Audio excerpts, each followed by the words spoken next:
Boy, sorry ya boy ya. Lo dari mana, Ting? Kotor terus lo ini. Gua tuh tadi tuh udah berangkat jam 9. Ada polisi, motor bapak gua tuh nggak ada surat. Makanya gua kena tilang, ditakaan. Mana lorong baru dari tadi ya? Dari tadi nungguin lo. Rusak ya. Ya udah lah, langsung aja kita ini. Gue tuh pusing loh sama tugas gue aja tentang motivasi dan kebutuhan. Kita tuh harus nyari namanya pendahuluan. Di antara orang ini, siapa yang udah dapat dulu tentang pendahuluannya? Kemarin gue udah baca sih di buku. Terus gue dapetnya kayak gini, kayak dalam pemasaran dan bisnis itu memahami perilaku konsumen itu adalah kunci sukses yang utama. Nah, perilaku konsumen dipengaruhi oleh berbagai faktor.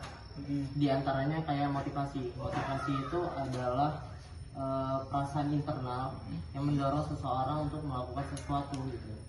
Salah satunya kayak misalnya melakukan keputusan pembelian. Nah itu makanya berhubungan sama namanya pemasaran dan bisnis. Jadi dalam konteks pemasaran, motivasi itu menjadi alasan utama mengapa seseorang dapat memilih produk atau jasa tertentu yang dia butuhin gitu. Kayak misalnya dia butuh pakaian, dia pasti ke toko pakaian dong buat beli pakaian.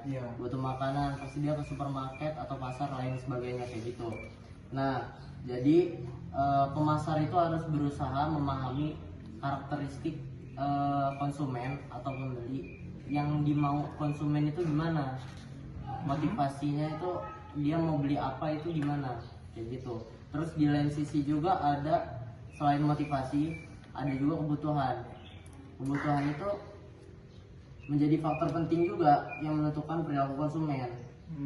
Kebutuhan itu diartiin sebagai misalnya keadaan di mana seseorang merasa kekurangan sesuatu, kekurangan hal yang harus dipenuhin kayak gitu. Kebutuhan juga dibagi beberapa beberapa macam. Di antaranya kayak kebutuhan fisik, misalnya kayak makanan, minuman, terus pakaian atau tempat tinggal. Terus juga ada kebutuhan sosial kayak kasih sayang, perhatian dari sahabat, keluarga atau siapa. Terus yang terakhir itu ada kebutuhan individual. Itu kayak keinginan untuk memperoleh pengetahuan atau mengekspresikan diri kayak gitu sih. Ketika seseorang merasa kebutuhannya belum terpenuhi, dia pasti mencari cara gimana caranya kebutuhan itu bisa terpenuhi kayak gitu. Menurut gua bagus sih, pas. Nah, untuk model motivasi di antara orang juga ini udah siapa yang udah dapat penjelasannya, penjabaran poinnya lah. Kemarin tuh Rehan bilang sama gua dia mau nyari, nggak tahu udah dicari apa enggak. Coba jelasin dulu. Nah, buat model motivasi ini gue pakai teori Maslow sih mas. Jadi teori Maslow ini teori hierarki kebutuhan Maslow yang bisa disebut tuh biasanya dengan itu sih. Nah di sini teori ini menjelaskan bahwa motivasi manusia itu didasarkan pada pemenuhan kebutuhan yang tersusun dalam 5 tingkatan go. Nah kebutuhan yang paling dasar adalah kebutuhan psikologis yang sama kayak disebutin oleh Dimas tadi. Ini seperti makanan, minuman, dan tempat tinggal yang harus dipenuhi terlebih dahulu sebelum beralih ke tingkat berikutnya. Setelah kebutuhan dasar ini terpenuhi, manusia akan mencari rasa aman, baik dalam bentuk keamanan fisik maupun stabilitas hidup. Nah, selanjutnya ini individu akan berusaha memenuhi kebutuhan sosial, seperti menjalin hubungan, mendapatkan cinta, dan membangun persahabatan. Setelah kebutuhan sosial tercapai, manusia menginginkan penghargaan, baik dari diri sendiri maupun dari orang lain. Dalam bentuk pengakuan dan rasa harga diri, pada tingkat tertinggi, seseorang berupaya mencapai aktualisasi diri, yaitu pengembangan potensi dan pencapaian pribadi.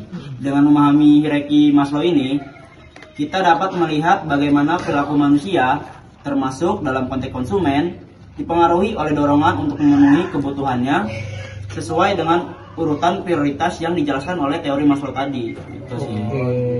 Buat selanjutnya kayaknya bisa dilanjutin sama Zen. Tentang teori kebutuhan ya? Ya. Oke, coba Zen, apa Zen? Jadi gini, dalam dunia pemasaran, pemahaman tentang hubungan antara motivasi dan kebutuhan menjadi sangat penting. Karena pemasar dapat memanfaatkan untuk mengembangkan produk dan layanan yang relevan dengan kebutuhan konsumen.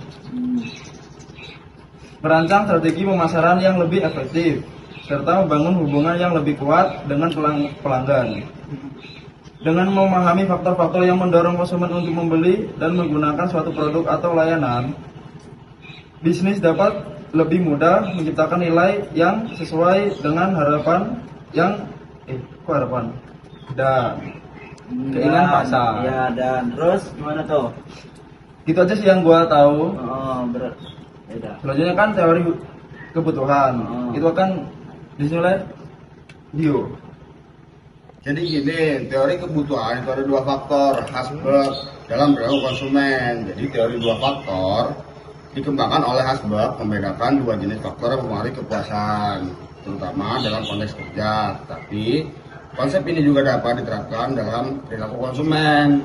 Faktor pertama adalah faktor kebersihan atau hygiene faktor, yaitu faktor-faktor mencegah ketidakpuasan seperti gaji, kondisi kerja, dan kebijakan perusahaan.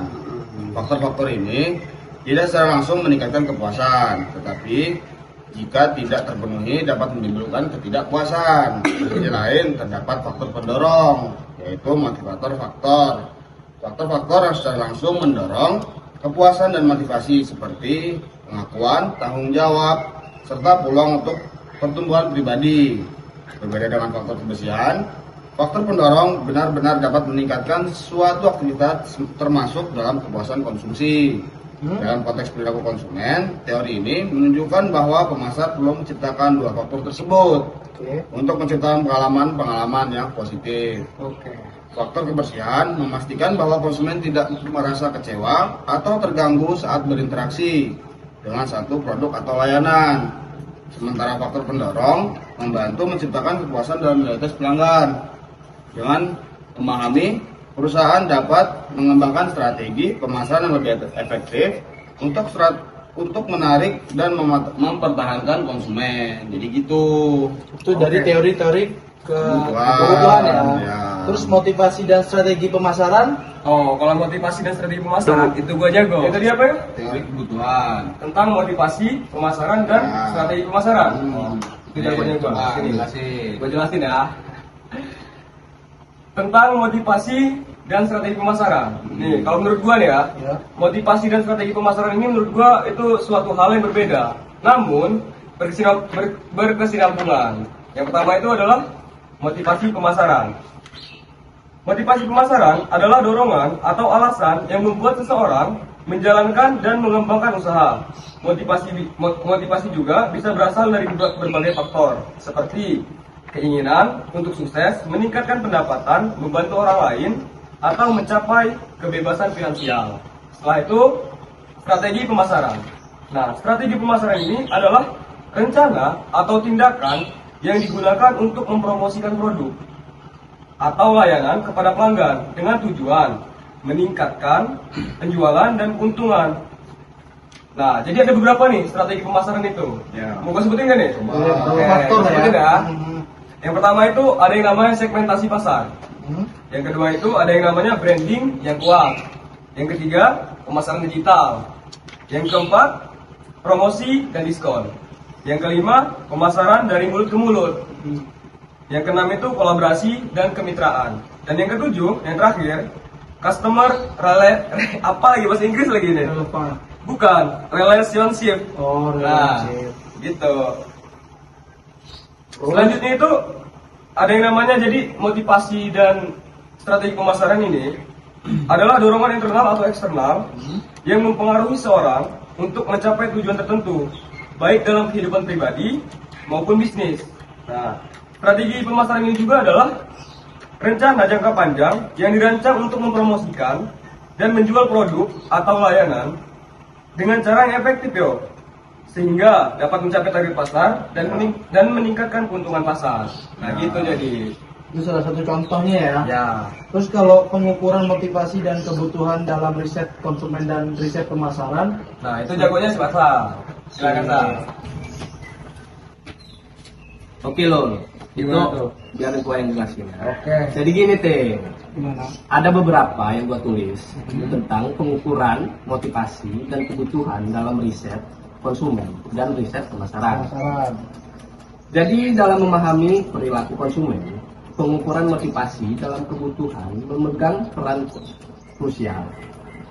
Menurut gua ya, pengukuran itu penting. Kenapa gua bilang penting? Karena pengukuran motivasi dan kebutuhan dalam riset konsumen dan pemasaran itu dibagi menjadi 4. Yang pertama, memberikan pemahaman yang lebih dalam tentang apa yang mendorong perilaku konsumen. Terus yang kedua, memungkinkan perusahaan untuk mengembangkan produk dan layanan yang lebih sesuai dengan kebutuhan pasar. Yang ketiga, membantu perusahaan dalam merencanakan strategi pemasaran yang lebih efektif. Terus ini yang terakhir, meningkatkan kemampuan perusahaan untuk membangun hubungan yang kuat dengan konsumen. Terus udah itu aja sih. Nah habis itu, saya coba nih, gue tanya sama lo ya, dari yang kita orang jelasin ini, lo nangkep nggak? Kalau emang bener lo nangkep, coba bisa nggak lo simpulinnya? Nah, dari tadi yang pas lo orang jelasin tentang semua poin-poinnya, gue tuh Pasti lo simpulin kan? Gitu. gue simpulin. Nah. Itu ada 5 poin kesimpulan. Yang pertama itu adalah motivasi adalah kekuatan internal yang mendorong seseorang untuk bertindak. Sementara kebutuhan adalah keadaan kekurangan yang dirasakan oleh seseorang.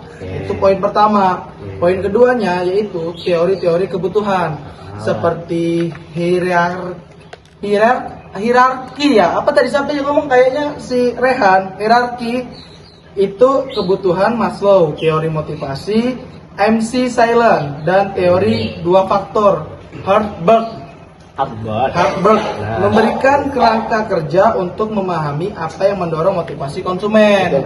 Itu yang kedua. Terus yang ketiga adalah pemasar dapat menggunakan pemahaman tentang motivasi dan kebutuhan untuk mengembangkan produk dan layanan yang relevan, merancang strategi pemasaran yang efektif dan membangun hubungan yang kuat dengan konsumen. Itu yang terus yang keempat adalah pengukuran motivasi dan kebutuhan dalam riset konsumen dan pemasaran dapat dilakukan melalui metode kualitatif, yaitu contoh misalnya wawancara, mendalami kelompok, fokus dan observasi. Serta metode kuantitatifnya itu seperti survei, analisis dan pembelian eksperimen. Poin terakhir yaitu strategi pemasaran yang efektif haruslah berdasarkan pemahaman yang kuat akan motivasi dari konsumen. Itu terdiri dari 5 poin yang gue catat dari lo orang tadi habis jelasin. Tumben lu nangkep. Mau nggak mau Sal, karena Bu Ayu takut gak Sal?